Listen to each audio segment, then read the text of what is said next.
Hello and welcome to a Smurp video, and today we are looking at Power Rangers Lightning Collection Mighty Morphin Priantishead, the first villain or monster to show up in Season 2.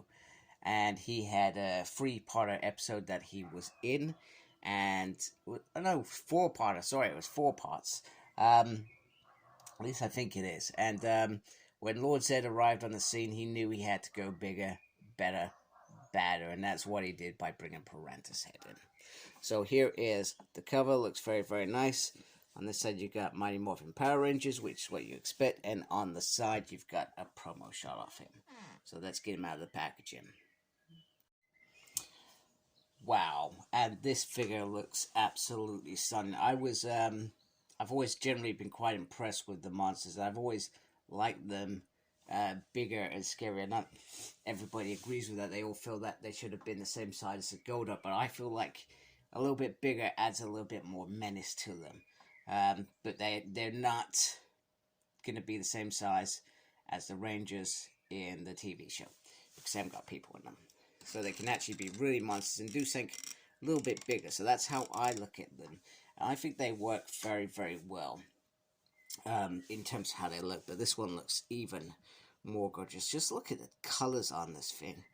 Just how they're melded in. They just look absolutely stunning with beautiful, beautiful detail around the art. It feels like Hasbro, once again, this is on Pudgy Pig level. That was a brilliant, beautiful figure that they did. So his mouth does open a little bit there.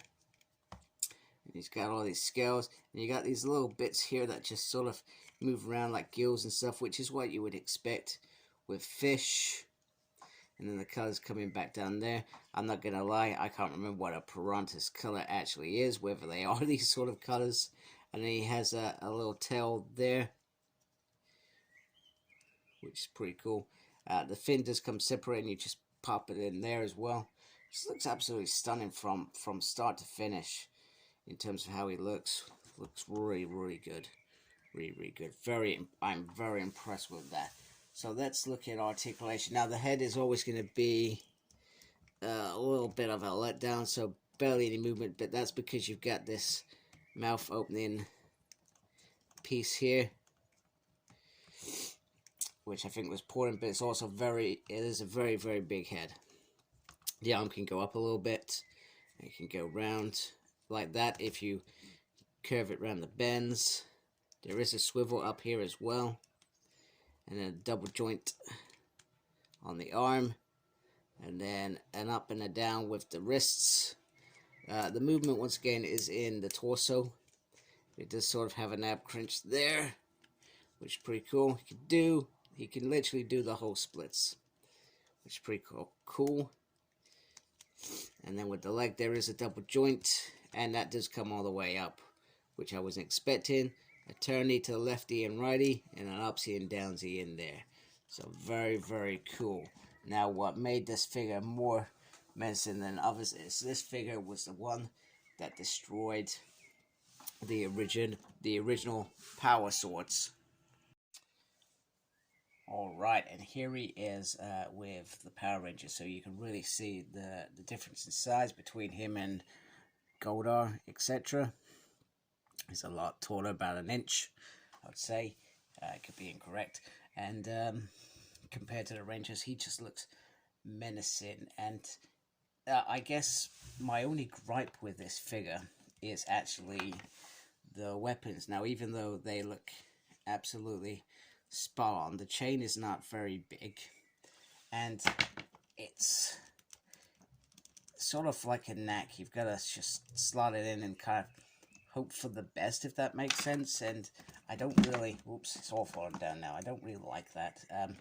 I've also put on his other hands, his open palm hands as well, which are pretty cool. And then he comes with this little effect, so you would just add that on there. So, but you can, let me try and do this, you can get him into, I guess, a position where he is doing that blasty, weird thingy that he does. So, there we go. There is Priantishead. And very impressive figure. Very, very decent quality. Very happy to have. minor little gripe, which you could say you're being pedantic, but you know, I would have liked a bit of length, because you could have used him to rope in ranges and, you know, all sorts, and do some really good quality stuff. But other than that, he's very sturdy, he stands really well as well, and he's just going to look great on your monster shelf. So anyway, hope you liked my video. If you do, please subscribe to my channel. Thank you to those that already do. Make sure you look after yourself, very important these days, and as always, embrace geekiness. Take care. Goodbye.